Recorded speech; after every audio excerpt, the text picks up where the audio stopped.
The Taliban, now seen as the new rulers of the graveyard of empires, Afghanistan has long been supported by the Chinese Communist Party, CCP, which is often seen as the head of the axis of evil and the global mafia. However, recent tensions between this close partnership have been publicly escalating, drawing significant attention.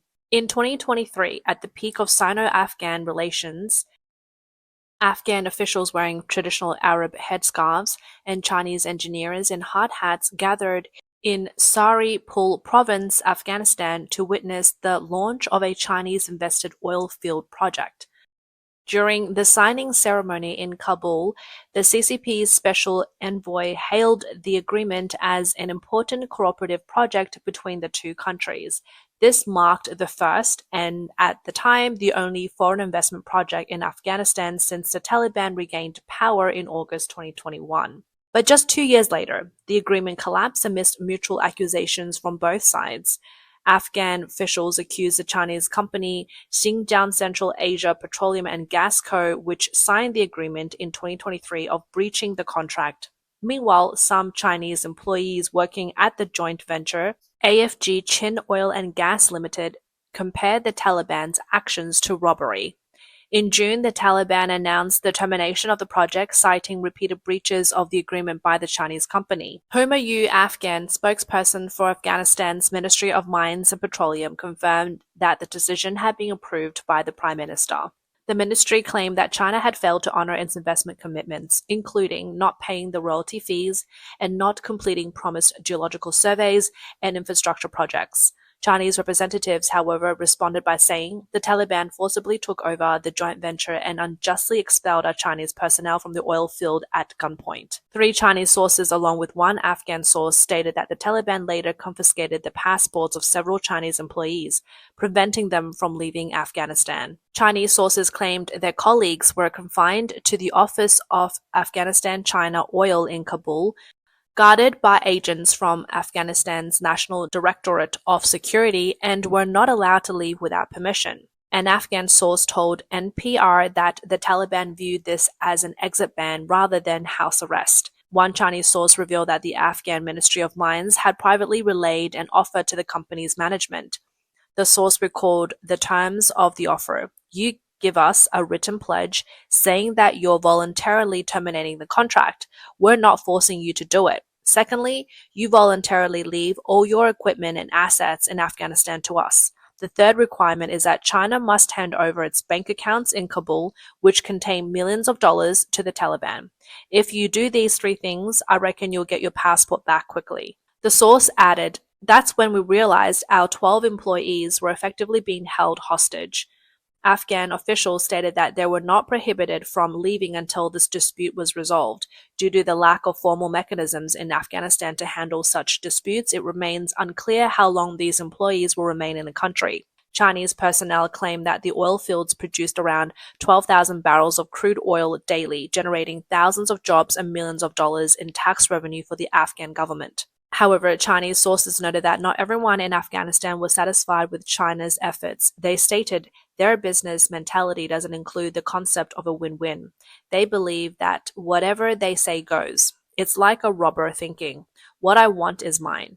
So what does Afghanistan have to say? On June 16, the Afghan state-run Bakhtar news agency posted on X platform announcing that Afghanistan's Ministry of Mines and Petroleum had terminated the exploration and extraction agreement for the Amu Darya oil field signed with Afchin Company. Spokesperson Humayun Afghan confirmed that the agreement, which was originally set for 25 years, had been cancelled due to repeated violations of the contract.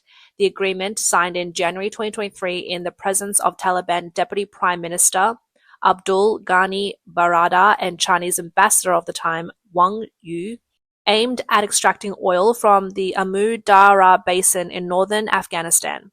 China initially held an 80% stake in the project, with the Taliban holding 20%, which was expected to increase to 75% over time. The fields were to cover an area of 4,500 square kilometers across Faryab, Jowzjan, and Sari-Pul provinces in northern Afghanistan, with oil production expected to gradually increase from 200 tons per day to 20,000 tons per day.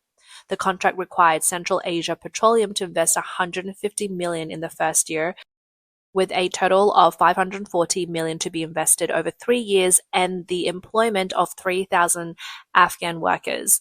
The key terms of the agreement required Afghan to build a refinery in Afghanistan and prohibited the export of crude oil.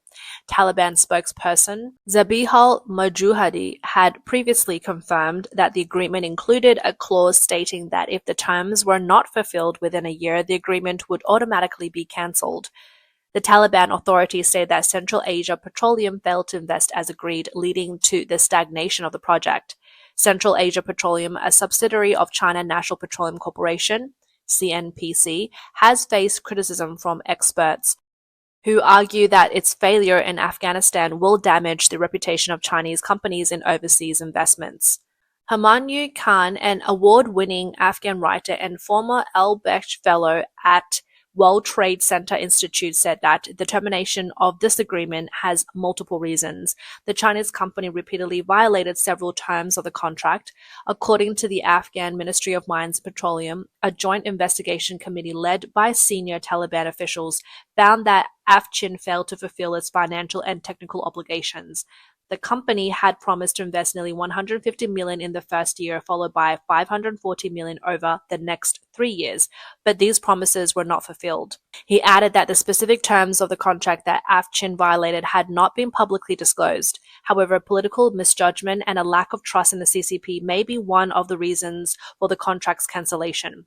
In Afghanistan, there is a widespread view that Chinese investment is aimed at trapping the country in debt. He further said that the cancellation of this agreement is, to some extent, a message from Afghanistan. China cannot just come in, invest, ignore the rules, and ultimately put Afghanistan under unbearable debt pressure. This has happened to other developing countries like Angola, Zambia, and Kenya. Khan said that as an Afghan, he can feel the public skepticism. The debt risk from Chinese investments in Sri Lanka, Zambia, and Angola have led people to distrust Chinese companies. Professor Xie Tian from the University of South Carolina, Aiken, argued Central Asia Petroleum may have conducted some exploration studies and found that the economic feasibility was insufficient. From an economic standpoint, these projects may not be profitable, as China doesn't particularly need to import oil from Afghanistan. However, if it's for political purposes, China may be willing to lose money. In the current international climate, China may have realized that it won't gain much political benefit from Afghanistan, so it delayed the project. He pointed out under CCP rule, Chinese companies lack genuine contractual commitment. They are primarily driven by policy. And when leaders act impulsively or for political reasons, such as opposing or embarrassing the US, they sign agreements. However, when it's time to follow through, they deem it unimportant. They don't see any issue with breaching the contract. Ultimately, there is no true commitment to the agreement. Xie Tian believes that the Taliban had enough reasons to cancel the agreement. You signed the contract and it has a time limit. The CCP breached the contract first, so the CCP is at fault. The Taliban probably has a clearer understanding of what the CCP is really like. Humayun Khan also noted that there are voices within Afghanistan calling for less reliance on China. Investors and entrepreneurs hope to diversify, such as through trade with Iran, which reached $3 billion last year. However, due to the Taliban's lack of international recognition and sanctions, their options are very limited.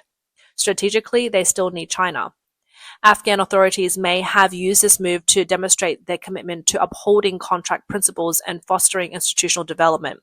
If they dared to break the contract with China, it signaled their ability to uphold agreements and defend national sovereignty, while also signaling an openness to attracting investments from other potential partners like the West, Russia, or India. Analysts believe that the CCP-Taliban relationship is not ordinary, and the Taliban's active termination of the oil agreement carries significant meaning. Looking back at history, Afghanistan and China established diplomatic relations in the 1950s. The two countries shared a 76-kilometer border in the Pamir Mountains in northern Afghanistan, but due to weather and security reasons, this border has remained unused for the past 2 decades.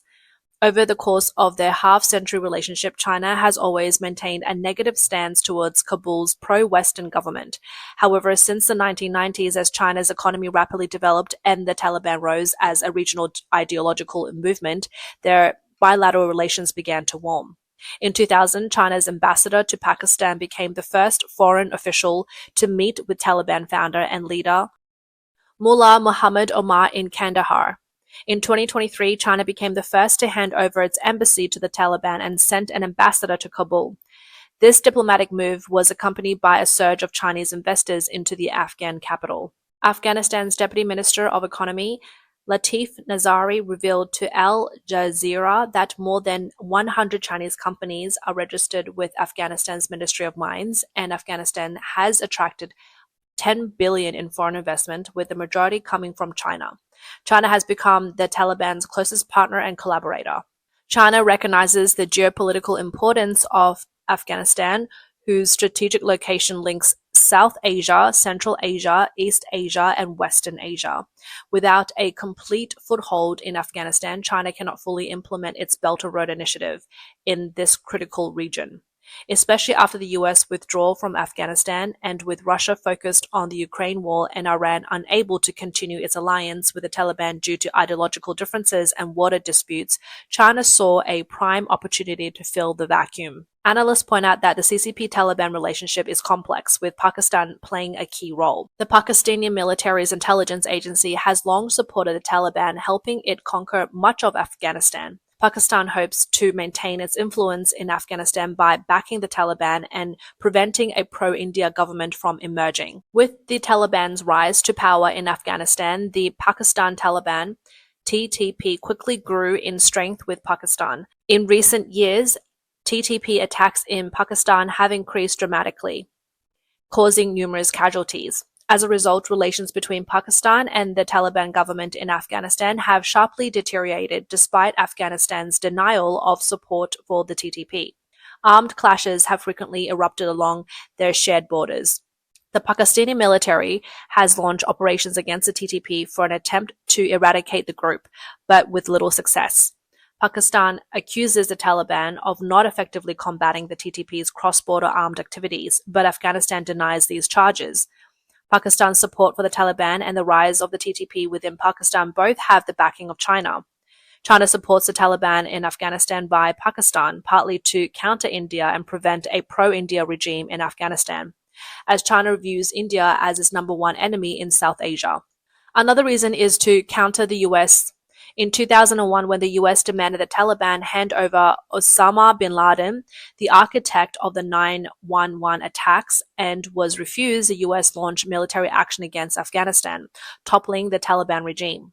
Many Pakistani members of the Taliban fled to Pakistan's northwest tribal areas to escape the war and regroup. Among these exiled Taliban members, Baytullah Mahesud gradually emerged as a strong leader. In December 2007, Mahesud officially declared the formation of the Tehrik-i-Taliban Pakistan, a separate entity from the Afghan Taliban, but closely linked to China. China does not want Pakistan to become too strong. It believes that if Pakistan fully controls Afghanistan, it would not align with China's interest. A too strong Pakistan would be harder to control and would reduce its dependence on China. Therefore, while China supports the Taliban in Afghanistan through Pakistan, it also covertly backs the TTP to weaken Pakistan, seeking a balance. As the BRI progresses, countries along the route are increasingly realizing that China's ultimate goal is to dominate these countries.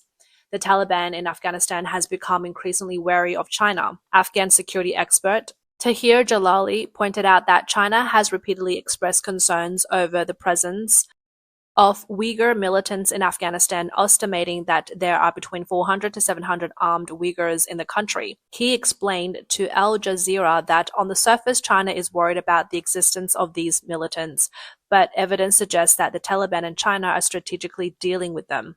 China actually believes that the threat from Uyghur militants is minimal, but at the same time it uses this threat as an excuse to justify its deployment of intelligence and security forces in Afghanistan.